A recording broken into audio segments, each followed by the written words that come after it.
Shakespeare may have said that music be the food of love, but increasingly these days, the language of this very real emotion may be artificial intelligence.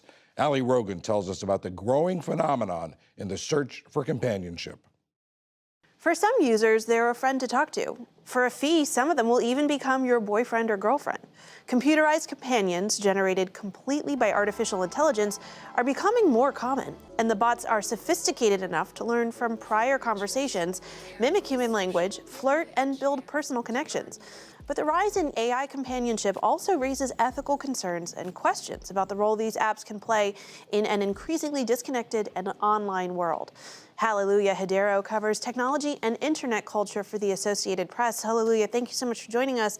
Tell us about these AI companions. How do they work, and what sort of services do they provide? Like any app, you can download them on your phone, and once it's on your phone, you can start to have initial conversations with a lot of the characters that are offered on these apps. Some apps let you do it for free, some apps you have to pay subscriptions. For the ones that let you do it for free, there's tiers of access that you can have. So you can pay extra, a subscription for, unlimited chats, for different statuses and relationships. So Replica, for example, which is the most prominent app in this space, they let you pay extra for intimate conversations or more romantic statuses compared to a friend, which you can have for free. Who are the typical consumers engaging in these products? We really don't have really good information in terms of the gender breakdown or the different age groups that are using these.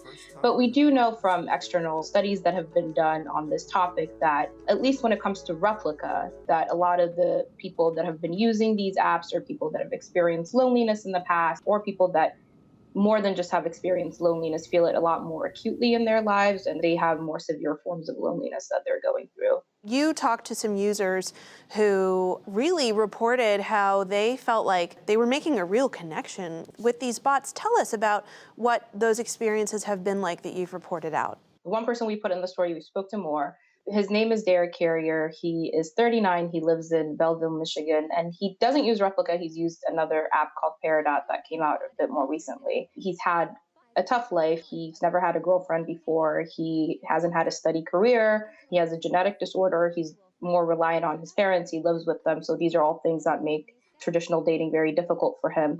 So recently, he was looking at this AI boom that was happening in our society. So he downloaded Peridot and he started using it. And, initially he said he experienced a ton of romantic feelings and emotions. He even had trouble sleeping in the early days when he started using it, because he was just kind of going through like crush-like symptoms, when we have crushes, and how we sometimes can't sleep because we're up thinking about that person. Over time, his use of Peridot kind of tapered down, and he was spending a lot of time on the app.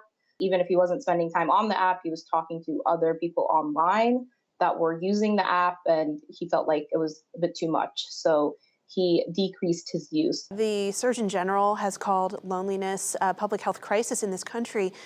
Is there a debate happening now about whether these bots are helping address the loneliness crisis, or are they in fact exacerbating it?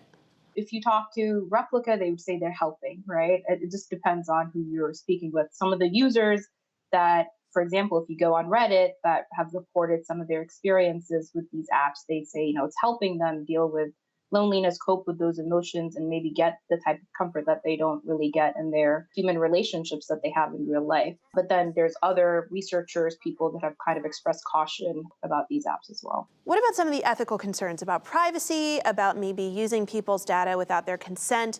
What do those conversations look like?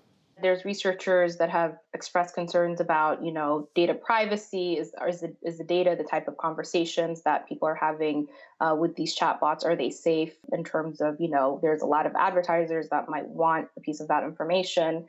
There's concerns about just the fact that there's private companies in this space that are encouraging these deep bonds to form between users and these chatbots, and companies that want to make profits, obviously. There's concerns about just in terms of what this does to us as a society when, these chatbots are formed to be supportive, to be a lot more agreeable, right? And human relationships, we know that there's conflict.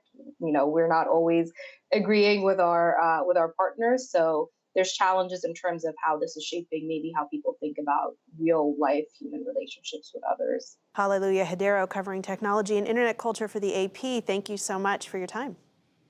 Thank you, Allie.